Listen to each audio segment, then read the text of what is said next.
an Arkansas native, but she has some Wisconsin ties. What's the outlook for the Badgers? That West Division is every year it's kind of a crapshoot. I think Wisconsin right now, though, I think Wisconsin and Minnesota, when you look at those two, along with Nebraska, and really even Northwestern, I think all those teams are kind of in that muddled group that will be competing. Illinois and Purdue, I think, are a little behind it. Mm-hmm. But I really like watching the way they played last year. There's a certain intangible that they've got with Hornibrook, and if they can keep them on the field, I do think that offense gets a little bit more dynamic. But it starts up front. Anytime you talk about Wisconsin football, you're talking about offensive line, all day, every day, and running the ball. Yeah. Chris James is going to have to put forth a lot. I think Wisconsin, looking at that side, to me, looks like they're going to be back in Indianapolis. Another team that's in your backyard, Michigan State. Great 2015 season, and early part of last year, September, it just fell off the rails, and it was just such a disappointment in East Lansing. What are the Spartans going to do this year? Yeah, it was actually a game against Wisconsin last year. Right. The fumble that L.J. Scott had in that game that was returned for a touchdown that really, there's seldom do you see a one-play swing of an entire season, but that really was where the momentum started going in the opposite direction. They've got a lot of holes to fix. They obviously lost 4 players who were dismissed from the program that were involved in sexual assault cases.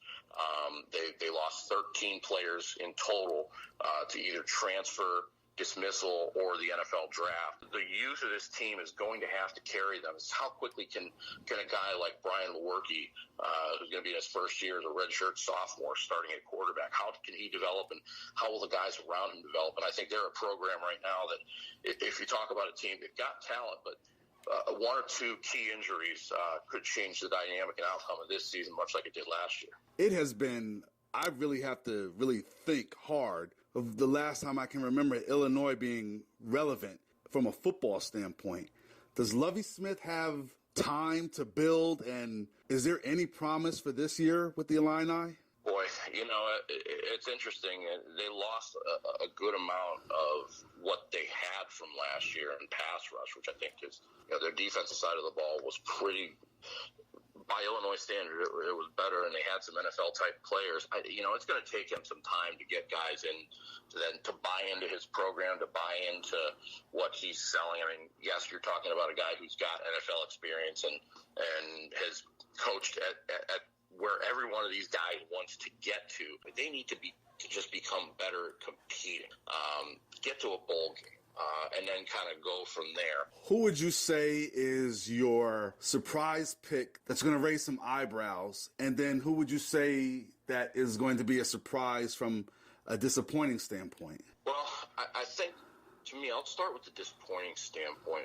I think it's just simply because of the youth and the expectations and the buzz that Jim Harbaugh brings. I think it's hard not to say that there could be some level of disappointment for Michigan. From a surprise standpoint, if you look at Northwestern, they're a team that every year is kind of flirting with maybe taking that next step, and then they'll have an injury or a couple things happen. But I like Justin Jackson. I think he's a veteran guy that runs the football hard. They've got Clayton Thorson at quarterback, who is a guy who's improving, that could maybe be the guy to take that next step. So I think, to me, Northwestern, and I'm also curious to see Minnesota with the changeover to PJ Fleck's style. PJ Fleck, having been around him a little bit towards the end of last year, following Western Michigan in the MAC championship game, it'll at least be one of the more curious storylines to follow, to see how Fleck adjusts to the big time outside of Kalamazoo and in a big city like Minneapolis. But it'll also be curious to see how those players adjust to his style of leadership, because that to me, I mean, if they buy in, I wouldn't put it past them sneaking up and maybe surprising some teams in the West. And so, who you got in the Big Ten championship game? Well, like I said, I think that just looking at it, I still think Ohio State is the team to beat. Right. Coming out of the East. And I think Wisconsin, I think the development of Alex Hornibrook, if he can stay healthy, if they can ride that offensive line, I think Wisconsin, to me, and Ohio State would make another whale of a game. Thank you so much, Chris, for joining us on Married to the Game.